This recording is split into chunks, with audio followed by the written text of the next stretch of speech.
Safina Sabri. I am Tanya Sheelaj, and my name is Aira Jasmine Hanafi. Today, we are going to present our young roboticist project entitled My Climate Robot.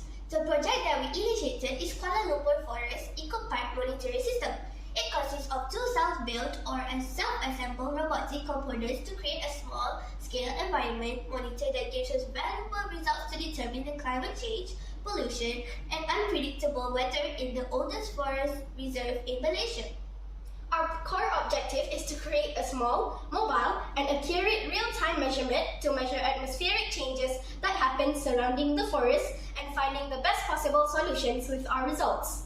Our project mainly focuses on the temperature changes, humidity, heat and light index, and the carbon monoxide count in the middle of KL Forest Eco Park. To start with the project, our team did a lot of research regarding the microcontrollers and its uses for the environment. We then determined that the best and cost-effective microcontroller is Arduino Uno. The project also requires a 9-in-1 multi-purpose shield, MQ7 sensor, 20x4 LCD I2C, and connectors and the laptop with USB connection. Our programming consists of the codes and flow charts as shown: carbon monoxide, humidity, temperature, heat and light index, programming codes with simplified explanations in the programming lines. Now, I would like to explain about the process of implementation. First of all, we have to set up the LCD title and LCD array output.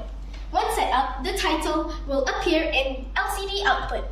Then, we must check the DHT pin for humidity, heat, temperature, light, and the MQ7 sensor for carbon monoxide status. Make sure it is correct. If it is correct, the sensors will start to read and calculate the valid readings. The results of the readings will be displayed on the LCD output.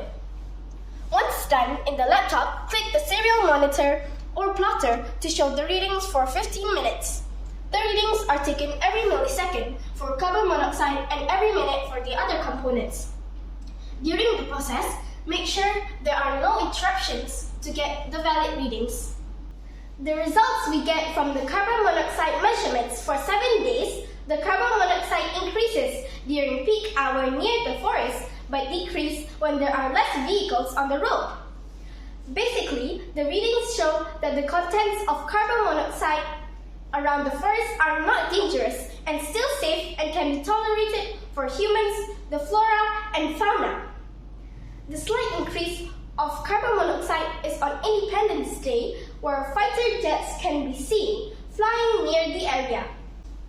High humidity is recorded every morning and it dips low in the afternoon. It seems that the buildings surrounding the forest reflected the sunlight and increased the temperatures by a few degrees Celsius and affected the water in the air.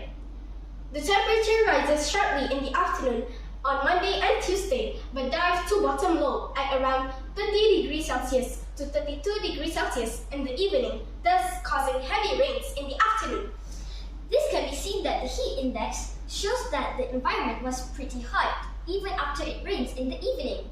This is caused by the glass buildings and heat accumulated during noon on the ground. The lights readings show that the forest receives good sunlight all day, and it is very good for the plants and living things within the forest to save the environment. Here is a simple comparison of carbon monoxide level in KL's Forest Eco Park and Chowking. It shows air quality in KL's Forest Eco Park is green status and in Chowking is yellow status. Here, we can clearly see that the trees in the forest helps to maintain the air quality. On the other hand, we can conclude that when the number of vehicles increases, the carbon monoxide reading also increases. Relation between humidity and temperature formula simply says they are inversely proportional.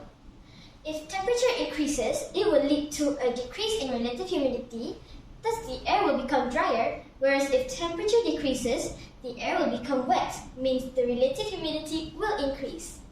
By adding more leaves on the lawns, and when people are not using vehicles for their daily needs, there is no need to pollute the atmosphere with fumes. This is a great saving on the environment and people should think about this before the situation becomes worse. Thank you for the opportunity.